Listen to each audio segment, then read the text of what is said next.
موسی علیہ السلام هم الله تعالی نه دعا غوښتې وه یا الله وې زما ملګری جنت کې څوک دی راته وښایه. هغه ته وحی وشوه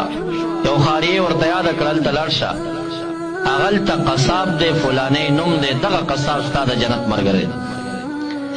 موسی علیہ السلام راغی بازار کې قصاب پیدا کړ تاویږي را تاویږي حیران دی چانه تپوس نه کوي چې دا به اوس کم یې وي. د ده داسې فکر و چې دا به نو داسې یو بزرګۍ قوارۍ او داسې سر نه خپو پورې به سپینې او ډېر سې متشریع به ښکاري ځکه چې نو زما د جنت قابل ګرځېږي دا به ډېر عجیبه شکل لري. قصابانو ته چې وکتل داسې سترګې په یو هم خوږې نه شو. نو یو قصاب ورته وایي چې داسې مېلمه راته ښکاري د ده نوم خو یې اورېدلی و متیلې د ده کلمه هم وایي خو پېژني نه که ما څه دعوت قبلی نو ښه سړی راته ښکاري ما څه مېلمه شه.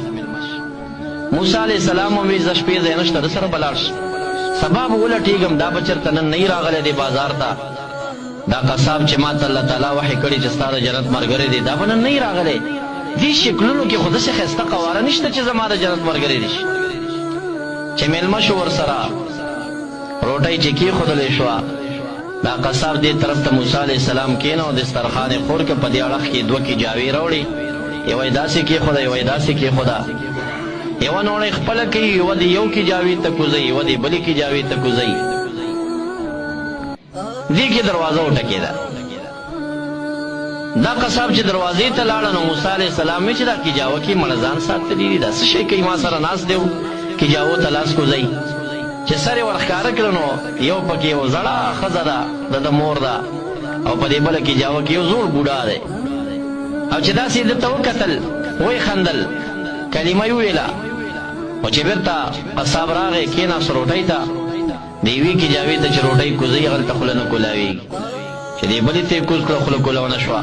چې سر یې ورښکاره کړه دواړه وفات شوي نو ده ته یې مخ راواړو چې زه ګویي کوم چې ته د الله نبي موسی علیه السلام یې. نو موسی علیه السلام ورته وایي چې زه دې څنګه وپېژندمه وی دا د ډېر عمر نه زما دا والدین ضعیف شوي و ما به یې دا خدمت کو چې ما به دوی ته روټۍ خوله کې ورکوله او دوی به دا دعا کوله چې یا الله تر هغې مرګ رانه ولې تر څو چې د وخت نبي موسی علیه السلام موږ په سترګو کتلی نه او دا چې دغه اوس ما ورته روټۍ ورکړه خوراک یې کو او چې زه دروازې پورې لاړم دا وفات شوي دي نو زه په دې یقین یم چې موسی علیه السلام ته یې نو هغه ورته وي زه موسی علیه السلام یم خو زه هم دا بشارت تا ته در کومه چې ته به ما سره زما په جنت کې ملګری ما ته وحی شوې ده خو زه حیران وم چې دا ده کې به څه نیک عملي وي نو دا تا ته د مور او پلار په دې خدمت باندې دا اجر میلاویږي چې زما د جنت رفیق بای